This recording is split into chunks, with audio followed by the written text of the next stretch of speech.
Thank you very much. It's a real pleasure to be here. I've been asked to address 4 issues. One is involving patients in the public. Another is strategic intent of accountable care and overcoming related challenges. Another is how one creates a sense of mutual accountability within a healthcare system when people bring very different perspectives to their roles. And another is exploring leadership opportunities for the NHS in becoming a key international learner and sharer of learnings in accountable care. I'm going to trim my time as well, so this will be very brief. Some of you, probably 2/3 of you, have seen some of the slides, so I apologize to the other third if I go over those somewhat quickly. The first issue, involving patients in the public.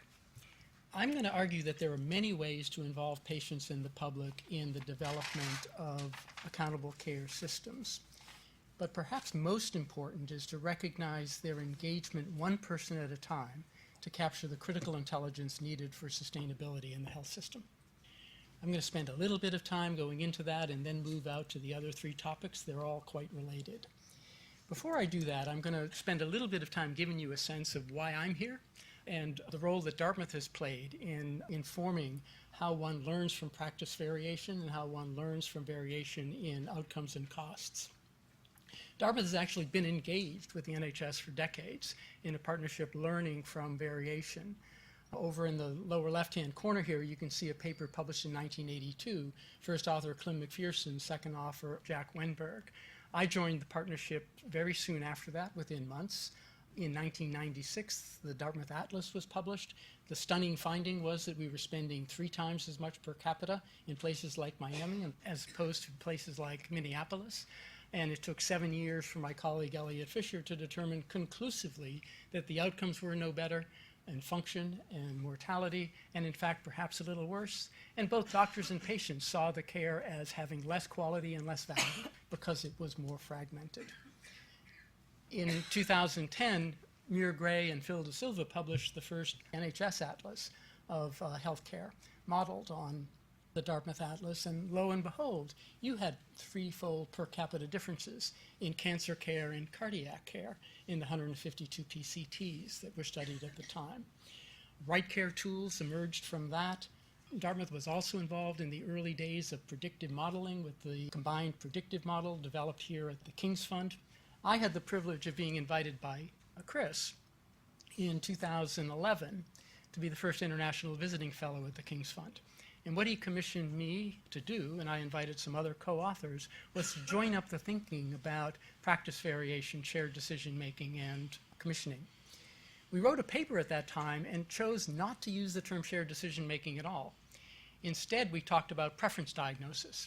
And we began with an example of 2 patients, both with breast cancer, one of whom who had a disease misdiagnosis, the other of whom had a preference misdiagnosis. And our point was that the consequences for these 2 women were equally severe. The scalpels were equally sharp, the recovery is equally fraught. Engaging patients understand what matters to them, understanding what they want when trade-offs have to be made, is a critical part of sustainability in healthcare. I'm going to let you hear from 2 women very briefly. These are women that I interviewed in the early days of developing shared decision-making program. The woman on your right is Tina, the woman on your left is Ruth. I've learned that 15 seconds from a patient is worth at least 15 minutes from me. Listen to Tina. I felt the best thing to do and the most conservative, smartest thing was just get rid of it. It's bad, just don't take chances. I knew me. I could not live every day wondering, oh, is there any left? Listen to Ruth. It's possible to do the conservative surgery, to take out the lump and the surrounding tissues, and still be left with a breast. It's very important for a lot of women. Soon after developing the early decision-making programs, we coined the term decision quality. Are we sure that people understand the trade-offs that have to be made? And are we sure that the treatment they get is consistent with their preference? A little bit of research related to this is very revealing. We interviewed scores of women and identified 12 concerns that they faced when making a treatment choice for early-stage breast cancer.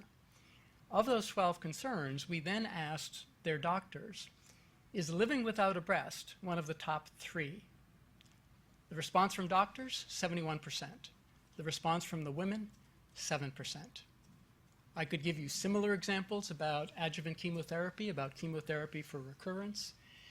And my co-author, Chris Trimble from the business school, said, Al, in other sectors of the economy, there are severe consequences for knowing so little about what the people you serve want. It's called bankruptcy. In healthcare, it's called unsustainability. We learn from variation in outcomes and costs by making visible underlying variation in processes. We learn from variation in practices by making visible underlying variation in preferences and making sure that it's the patient's preferences that drive the decisions, not those of the local conventional wisdom that are often shaped by capacity and the number of specialists or treatment facilities for a particular intervention. Just a couple of examples to bring this home. I know that joint replacement is a priority issue in the NHS right now. From the Carter Review and GIRFT, you can see that deep wound infection rates vary 8-fold among acute trusts doing joint replacements studied in the Carter Review. Each is traumatic for the patient and incurs additional costs of 50 to 100,000 pounds. Quantity of hip systems among trusts vary greater than 15-fold with 1 to 7 brands, and partly because of all of this brand preference among individual operators, average price varies 2-fold from 788 to 1,590 pounds. You need to make visible these kinds of underlying processes in order to improve efficiency and productivity. But you also need to pay attention to whether or not it's the right thing to do for the individual. Here from the NHS Atlas and Right Care, you can see that there are 4-fold variation in hip replacements across the 211 original CCGs here. In the United States, we too have 4-fold variation in per capita rates of joint replacement for arthritis. On the right, you can see that there's 2-fold variation between Salt Lake City and Manhattan. The cities on the right are represented by the red dots over on the left. They're roughly 20 of 306 hospital referral regions. You can think of them as CCGs. In 2001, Gillian Hawker did a fascinating study in which she wondered whether or not the fact that the per capita rate of hip replacement on the western side of Ontario was twice what it was on the eastern side could be explained by patient preferences. What they did was they assembled a group of patients who were perfect candidates for either hip or knee replacement by physical exam, by history, by imaging studies. They then did a little bit of shared decision making among those perfect patients in terms of the clinical criteria. Here's what the rate looked like without shared decision making. Here's what it looked like with shared decision making. Look at the discretion. Now, the headline was that 85% of people in the high rate area said no, 92% of people in the low rate area said no, so it was the preferences. But look at the discretion. How can this happen? Listen to this patient. Both my knees are arthritic, but this one is not at a pain level where I need to do anything. You know, it's not hurting. You can examine it and x-ray and see it's arthritic, but it's not bothering me, it's not hurting me, so that's okay. But the left knee was at a point where I just couldn't take it anymore. I had to do something. So clinically and by image, both knees, only one bothered him. He was at real risk for wrong side surgery, which is a well-known patient safety issue. What about wrong patient surgery? Listen to this woman. It's a pleasant surprise that I can keep it under control without having to get into surgery, because it seemed to me, talking to friends and other people, that it was, all right, you got some pain, you have to have a knee replacement. That's not necessarily so. So I'm going to do this very quickly. Beyond markets was one of Chris's phrases in Reform from Within. And I'm going to give you a sense of the historical perspective on the market and government failure in healthcare. Patients and families are critical. It's often thought that patients and families don't have a lot of leverage in dealing with health professionals, so there's voice to policymakers and they enforce a compact. And it's been argued that you can just increase patient power by creating transparency about outcomes over cost and therefore create some competition and contestability. I don't think many clinicians buy that, and most of the evidence says that patients don't pay an awful lot of attention to these kinds of comparisons when they're feeling vulnerable. They need support. What they need is careful attention to help them understand what the evidence says is possible for somebody in their predicament, and careful listening to learn what matters most to them. simple measure that we developed at Dartmouth that is a bit of an iconic, simple tool that I'm going to talk about later, so I'll take the time to tell you. It's 3 simple questions, 0 to 9 scale. How much effort was made to help you understand your health issues? How much effort was made to listen carefully to learn what matters most to you? How much effort was made to consider what matters most to you in planning the next step in your care? If you know that that's happening, if you have feedback mechanisms for the GPs and others to improve their ability to do that regularly, consistently, not necessarily themselves, but with the team that they're responsible for leading, then you can be relatively confident about high-quality decisions as I defined them earlier. And when you have choices made with high-quality decisions, you have the critical feedback loop. You have commissioning intelligence. If you let the easily avoidable ignorance rest at the front lines, it permeates the system. How can the commissioning be informed? How can the capacity investments be informed? How can the workforce planning be informed? This seems so simple, at least to me. I've been talking about it for a long time, but it seems so simple to most audiences. What keeps us from doing it? There are conceptual challenges that I won't belabor here because I talked about them in the morning and afternoon session. They're all about measuring what matters and managing for accountability. The managing for accountability, as well as the measuring what matters, can be characterized as reductionism. It's reductionist management around productivity. It's Taylorism or Fordism, to use that term from those of you who know business school jargon. It's assembly line thinking. What I'm going to focus on here for a moment, just to make the point of what's potentially possible and what we learned from the Vanguards that we worked with, is delivering with teams and organizing for innovation. Those are the operational challenges. These teams have to be really different than the MDTs that are generally talked about. They have to include new roles designed for engagement as a front-end learning system for patients and families. And they're so different that you can't incrementally get there. Somebody has to make a decision that we're going to experiment here. And the person leading this innovation effort can't be held responsible for meeting targets using today's measures. They need to be held for learning rapidly using new measures, like collaborate or integrate, another measure that I'll show you in a moment. Just very quickly here, if you look at this diagram, level of training, in the medical sector, it could be the neurosurgeon or the cardiovascular surgeon off to the right, and the health coach or navigator down to the lower end of the spectrum. Difficulty of the task goes up with the vertical line. That means the 45-degree angle is very important. Everything below it is potentially inefficient. Everything above it is potentially unsafe. That feels like Taylorism because there's only one finite spot where you're both effective and efficient. But if you really emphasize teamwork and even measure teamwork using something like relational coordination developed by Jodi Cattell, that makes things feel different, certainly at the front lines and even at the organizational and clinical leadership level. Dartmouth leads the research in accountable care organizations in the United States. There are now over 800 accountable care organizations. Regular surveys are done. And early on, 20 interviews of leaders of 11 accountable care organizations tried to get them what they thought was really important about care management and coordination of care. At the leadership level, clinical leaders and executive leaders made it clear in their interviews that they thought shared goals were important and that frequent, timely, problem-solving communication was important.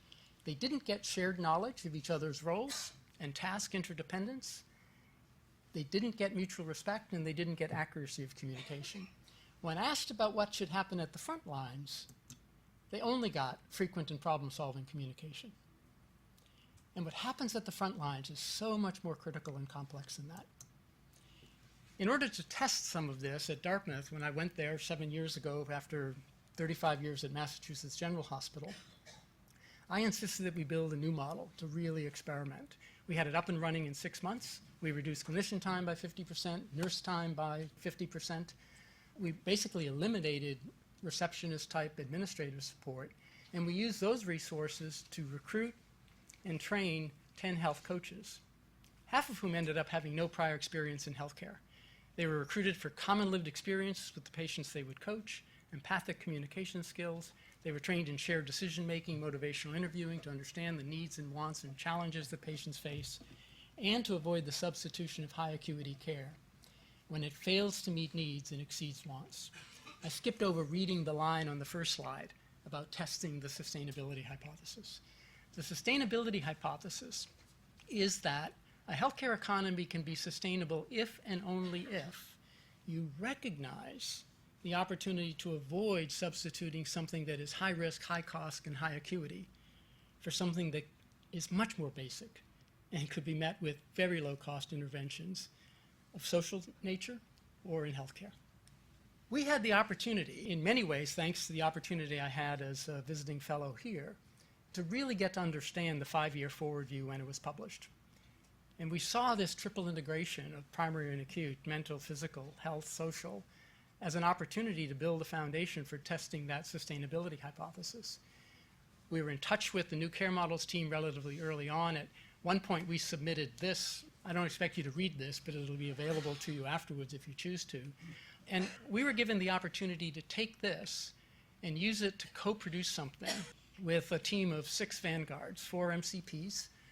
You can see that we were working with people from Southern Hampshire, from Birmingham, from West Wakefield, Barnsley. The 2 PACs were Farnham and Northeast Hants, and Salford. We had guests from other Vanguards. We had ongoing support from the new care models team, NHS England, a Dartmouth team of 6 senior faculty, and someone with experience as a chief learning officer for a major global service company. We also had UK colleagues. We did site visits at 1 month and 6 months. They were invaluable for learning local context and local needs. We also were asked by the new care models team to commit to being in touch with everyone else who was interacting with the Vanguards, and we did that. The King's Fund, Nuffield Trust, the Health Foundation, Paul Corrigan, who was leading the MCP community of practice. We also had ongoing sourcing of ideas and evidence from Dartmouth and other international experiences. And this is what we ended up with. We ended up with a narrative. You got to use logic for learning and learning from variation, delivering what's valued, measuring what matters, delivering with teams, organizing for innovation, leading for accountability, and governing for stewardship. But most importantly, what we ended up with was a set of measures and tools, like Collaborate and many others, that we tested the relevance of through the eyes of these frontline workers.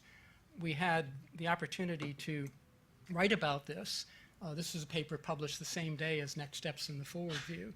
And box 3, which I don't expect you to be able to read, is a description of how these teams were using these tools when we did the return site visits after the 8 workshops, which produced these 8 essential capabilities. Here's a quick set of the key learnings: strategic intent and actions needed to overcome challenges with new measures and tools. PBCN teams put measures and tools to use, as I said. Essential capability narrative elicit common patient stories leading to the sustainability hypothesis. There were clear opportunities for improvement, engagement, and knowledgeable sponsorship from leaders. Wasn't what it could have been this first time around. We know we can make that better in the future. Further flipping of the classroom for more actionable learning, we know we can do. Coaching and technical support for tactical sharing, that's the term used by our participants. Curating examples and evidence of mutual accountability. I skipped over an important learning, and this was really exciting to us. We were trying to learn together with these people and leave all of the capabilities with them. And the early participants were happy to and anxious to serve as local faculty in future versions of this. We will be doing future versions. We've been commissioned by UCL Partners with funding from Health Education England to adapt the PBCN for NCL and NEL STPs. And we're working very closely with Right Care to adapt the PBCN learnings in support of STPs designated as ACS ready. I'm going to close very quickly now. I think that you really do have extraordinary advantages over certainly the US and many other countries in the NHS to lead in the learning about accountable care. Ongoing learning needs in the US, and this comes from my colleagues who do this full time, the conditions and capabilities for ACS cost and quality performance. We know that primary care is important. We know that clinical leadership is important. We know that priorities based on urgent, low-hanging fruit issues like A&E is important. Organizational structure is not predictive, but role of partners in the system may be. Conditions and capabilities for new forms of partnering within and across organizational boundaries. More than 80% of ACOs entered new partnerships, motivated largely by need for complementary capabilities and risk mitigation. conditions and capabilities for engaging patients and families in decision-making and co-production. We've already talked about the emphasis on primary care with new roles. That isn't happening in the U.S. as much as it needs to happen. In fact, ACOs in the U.S. have not been doing a good job of entering into this kind of engagement, integrating mental health. There needs to be more work done there that I think you could lead in. Some really priority learning opportunities where I think the NHS could lead because of the far less fragmentation than we have. Effective financial incentives and/or intrinsic motivation on performance, again, echoing Chris's reform from within. Effective using new measures of collaborative capacity and tools for mutual accountability, and effective new clinical teams roles on populations vulnerable because of complex health and social care needs. This is one of the slides that I used in both of the last two sessions, so I'm just going to close with it here. From the front lines to system leadership, we experimented with tools from the frontline interface between a coach and a patient, all the way up to executive directors of acute trusts, leaders of SDPs, ACSs, and even those at the very top of government who sometimes have unrealistic expectations about how quickly meaningful reform can be achieved. Thank you. Thank you very much. Excellent presentation.